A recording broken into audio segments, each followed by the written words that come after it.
In the spot where the Twin Towers once stood, there is now a calmness, a peace in the heart of Manhattan.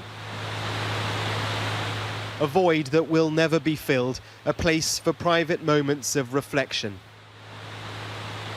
To remember a day 20 years ago when their lives changed, when the world changed. Nearly 3,000 people died in New York,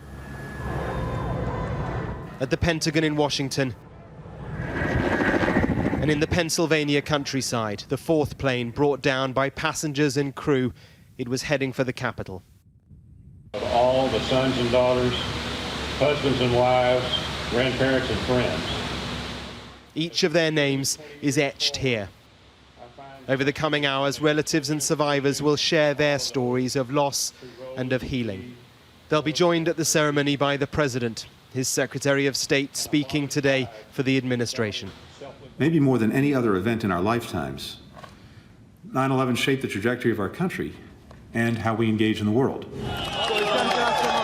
It was a trajectory which began here at Ground Zero with a president reflecting the mood of a traumatized nation consumed by revenge. And the people who knock these buildings down will hear all of us soon.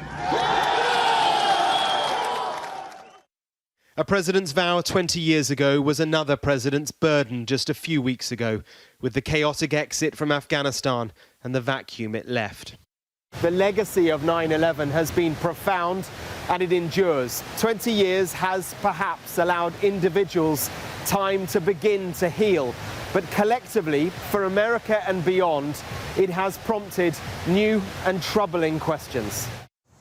If bin Laden was still around, how do you think he would judge the past 20 years? I think the sad truth of the matter is that if bin Laden were alive today, he'd be a happy man. Firstly, the enterprise that he commenced over 3 decades ago has withstood what really is the technologically most advanced military in the history of mankind and survived. There are now 4 times as many Salafi jihadi groups, in other words, groups that adhere to bin Laden's ideology today than there were on 9/11. Back at Ground Zero, 2 young firefighters, too young to remember 9/11, but here to remember it still. I think that we'll leave here today, I think, more motivated and be more humble, I guess, is a better word. So we're just so thankful and grateful as well.